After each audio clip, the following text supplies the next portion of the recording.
ચલાલા યુગ નિર્માણ ગાયત્રી સંસ્કાર ધામની વિધાનસભાના સ્પીકર રાજેન્દ્ર કુમાર ત્રિવેદીએ મુલાકાત કરેલી હતી.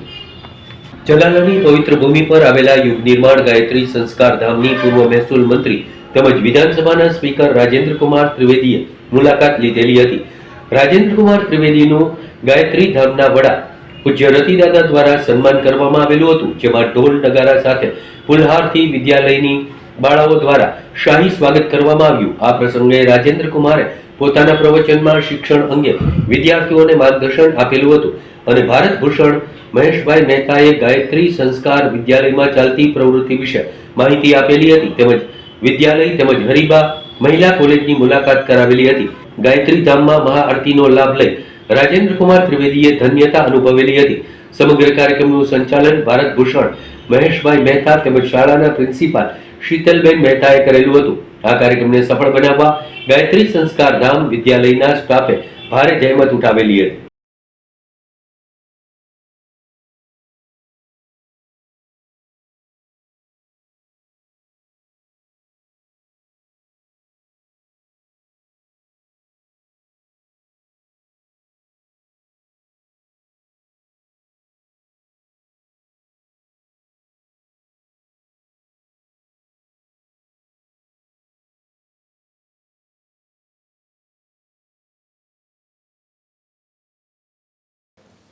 સરજી, આજે ગાયત્રી ધામ ખાતે અચાનક મુલાકાત કરી, શું કહેશો? રાત્રે 8 વાગે માં ગાયત્રી વિદ્યા સંકુલમાં આવવાનું થયું. યુગ નિર્માણ આ જ રીતે શક્ય છે, જ્યાં ગાયત્રી માતાના પવિત્ર મંદિરની અંદર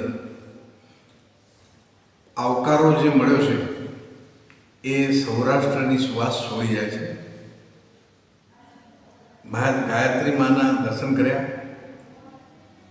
100થી વધુ બાળકો, એમાં દીકરા દીકરીઓ એકઠા થયેલા હતા. એક પણ બાળકના ચહેરા પર નિસ્તેજ ચહેરો નહોતો.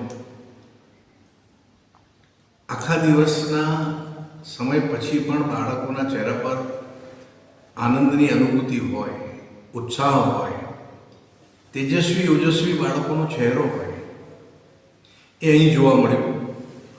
કદાચ હું એવું કહું તો એ અતિશયોક્તિ નથી કે સ્વર્ગમાં મળતો જે આનંદ હોય ને, એ આનંદની અનુભૂતિ માત્ર જો કરવી હોય તો આ શાળામાં બાળકો સાથે ચર્ચા જરૂર કરવી જોઈએ.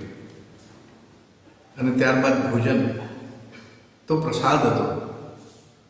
સાદું, પૌષ્ટિક, આરોગ્યપ્રદ અને સ્વચ્છ, તમામ રીતે આપણું ગુજરાતી ભાણું, જે આદરણીય પ્રધાનમંત્રી મોદીજી મિલેટની વાત કરે છે, બાજરી, જુવાર, મકાઈ, બધાના રોટલા ખાવાનો આનંદ આવે, જમ્યાનો ખૂબ આનંદ આવે એવી આ જગ્યા અમે જમ્યા. ખૂબ અમારી શુભેચ્છા છે આ શાળાની. માત્ર અમરેલી જિલ્લામાં નહીં પરંતુ સમગ્ર ગુજરાતની અંદર આની સુવાસ પ્રસરશે એવું હું માનું છું. મારી ખૂબ ખૂબ શુભકામના છે. જય જય ગરવી ગુજરાત.